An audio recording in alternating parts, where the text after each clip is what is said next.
Good morning बच्चों। मैं मोहसिन अतार फिर से एक बार आपका इस नए वीडियो में स्वागत करता हूं।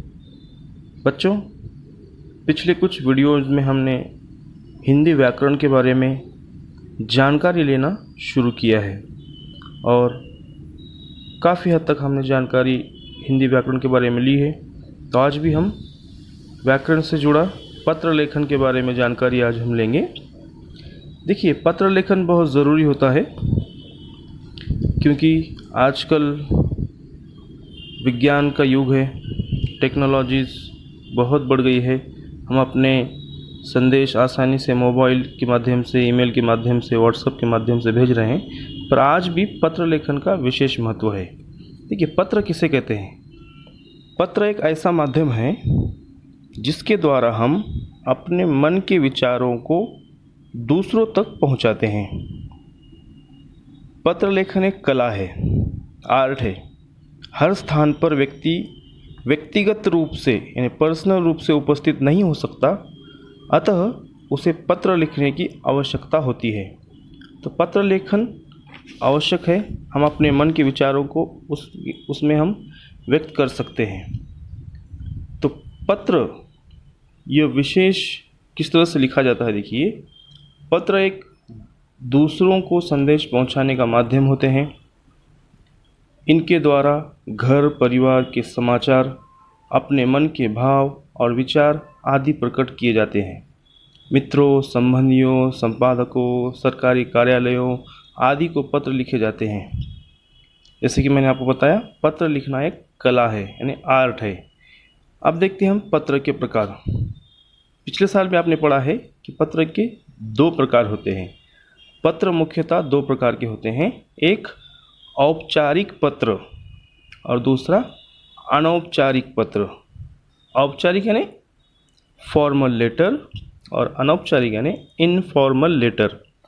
अब औपचारिक किसे लिखा जाता है और अनौपचारिक किसे लिखा जाता है, दोनों में क्या अंतर है वो हम जानेंगे।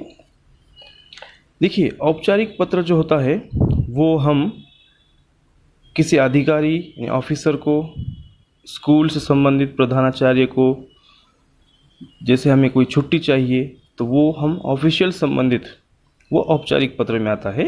और अनौपचारिक पत्र में हम अपने रिलेशन, जो रिलेटिव्स हैं, मित्र हैं, सगे संबंधी हैं, उनको लिखते हैं।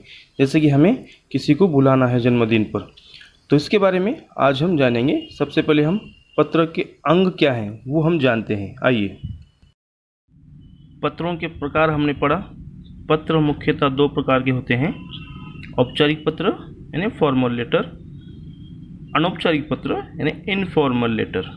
तो आइए अब हम पढ़ते हैं पत्र के अंग यानी पार्ट्स ऑफ लेटर। पत्र के सामान्यतः निम्नलिखित अंग होते हैं। पहला अंग है प्रेषक का पता व दिनांक। प्रेषक यानी जो पत्र लिखने वाला है उसका पता, एड्रेस और डेट लिखनी चाहिए जिस दिन हम पत्र लिख रहे हैं। तो सबसे ऊपर पृष्ठ के बाएं कोने में, सबसे ऊपर पृष्ठ यानी पेज के बाएं लेफ्ट कोने में अपना पता तथा पत्र लिखने का दिनांक लिखना चाहिए। ये महत्वपूर्ण पहला अंग है। अपना पता लिखते समय वो वहाँ पे ऊपर लिखना चाहिए। दूसरा अंग देखिए, पत्र पाने वाले का विवरण। जो पत्र, जैसे पत्र हम भेज रहे हैं, जो पत्र पाएगा उसका विवरण हमें लिखना चाहिए। जैसे पृष्ठ के बाईं तरफ यानी पेज के बाईं यानी लेफ्ट तरफ पत्र पाने वाले का विवरण लिखा जाता है। जैसे नाम, पद नाम, कार्यालय का नाम, स्थान, जिला, पिन कोड आदि जानकारी उस विवरण में लिखी जाती है। सपोज हम पत्र लिख रहे हैं स्कूल को, कार्यालय को, तो उस कार्यालय का नाम, स्कूल कहाँ पर स्थित है, उस व्यक्ति का नाम, प्रधानाचार्य को लिख रहे हैं तो प्रधानाचार्य का नाम लिखिए, उसका पद लिखिए और पिन कोड कहाँ पर है, ये जानकारी उस विवरण में, पत्र पाने वाले के विवरण में लिखना आवश्यक है। बहुत ज़रूरी जानकारी है जो बताइए, ठीक है। तो तीसरा अंग देखिए, वो है विषय। अब विषय जो है यह सिर्फ औपचारिक पत्रों में आवश्यक होता है। अनौपचारिक पत्रों में विषय नहीं लिखा जाता। जैसे औपचारिक पत्र में हम लिखते हैं, सपोज हमें छुट्टी चाहिए अवकाश हेतु प्रार्थना पत्र हम लिखते हैं, पर अनौपचारिक में विषय नहीं लिखते। जैसे हम किसी दोस्त को जन्मदिन पर बुला रहे हैं तो वो तब हम ये लिखना आवश्यक नहीं होता है। ये तीसरा अंग है। विषय सिर्फ औपचारिक पत्रों में आवश्यक होता है, अनौपचारिक में नहीं होता है। ये आपको समझना चाहिए। चौथा अंग देखिए, संबोधन। संबोधन यानी कोई जो शब्द होते हैं वो सूचक शब्द, विषय के बाद पत्र के बाईं ओर, विषय लिखने के बाद नीचे पत्र के बाईं ओर संबोधन सूचक शब्दों का प्रयोग किया जाता है। जैसे प्रिय, पूजनीय, महोदय, ये शब्द हम लिखते हैं। देखिए, प्रिय पूजनीय शब्द अब औपचारिक में अलग होते हैं, अनौपचारिक में अलग होते हैं। ये महोदय ये शब्द हम औपचारिक पत्र में लिखते हैं, पर प्रिय शब्द, पूजनीय शब्द अनौपचारिक में लिखते हैं। जैसे प्रिय दोस्त, पूजनीय पिताजी, पूजनीय दादाजी, ऐसे शब्द अनौपचारिक में होते हैं। तो ये है चौथा अंग। पांचवा अंग देखिए, मुख्य भाग। जो मैटर हमें लिखना होता है पत्र में, वो भाग देखिए। संबोधन के बाद पत्र की मूल सामग्री लिखी जाती है। मूल सामग्री यानी जो संदेश, जो मैसेज हमें पहुंचाना है, पत्र हम क्यों लिख रहे हैं, वो उसमें लिखना आवश्यक होता है। जैसे उसकी शुरुआत किस तरह से करते हैं, इसमें कुशल समाचार से।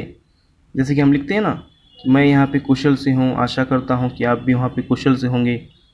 ये शुरुआत में कुशल समाचार लिखना है। फिर संदेश लिखना है कि पत्र हम क्यों लिख रहे हैं, क्या कारण है पत्र लिखने का, वो संदेश लिखना है। तो ये मुख्य भाग में पत्र में लिखा जाता है।